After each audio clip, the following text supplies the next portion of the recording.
आज भी हमारे समाज में एक पुरानी और खौफनाक सोच जिंदा है कि शादी की रात लड़की की वर्जिनिटी की जांच करना जरूरी होता है, और अगर वो इस इम्तिहान में फेल हो जाए तो उसे बदचलन समझकर उसकी इज्जत को मिटा दिया जाता है और कई बार उसकी जिंदगी तक छीन ली जाती है।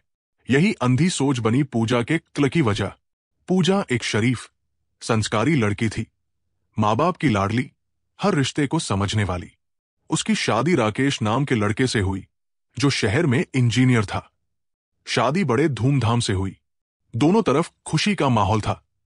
पूजा ने नए जीवन के सपने सजाए, पर उसे नहीं पता था कि उसकी जिंदगी की सबसे खुश रात उसकी जिंदगी की आखिरी रात बन जाएगी। सुहागरात की रात राकेश ने जब चादर देखी और उस पर कोई दाग न मिला तो उसका चेहरा तमतमा गया। उसने शक भरे लहजे में पूजा से पूछा, तुम पहली बार नहीं हो?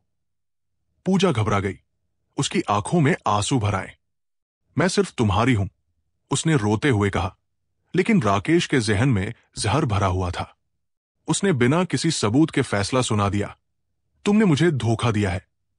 गुस्से में उसने एक जोर का थप्पड़ मारा। पूजा समझने और समझाने की कोशिश करती रही, लेकिन राकेश का गुस्सा अपने आप पर नहीं था, बल्कि उस जाहिल सोच पर था जो उसने कभी छोड़ी ही नहीं थी। फिर अचानक उसने बेड के पास रखा टेबल लैंप उठाया और गुस्से में पूजा के सिर पर दे मारा। पूजा चीख भी न सकी। दूसरा वार उसकी आवाज को हमेशा के लिए खामोश कर गया। खून बहा और कुछ ही पल में उसकी सांसें थम गई। राकेश ने पुलिस को कॉल करके कहा कि उसकी बीवी ने खुदकुशी कर ली, लेकिन जब पोस्टमार्टम हुआ तो सच सामने आ गया। पूजा के सिर पर भारी वस्तु से लगने की वजह से मौत हुई थी।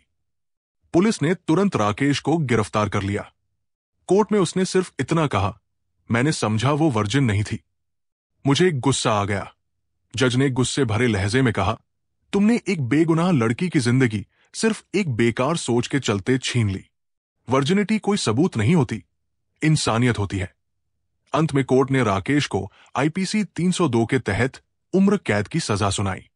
पूजा तो चली गई, लेकिन अपने पीछे एक ऐसा सवाल छोड़ गई जो हर घर में गूंजता रहेगा। क्या एक लड़की की इज्जत सिर्फ एक चादर से तय की जा सकती है?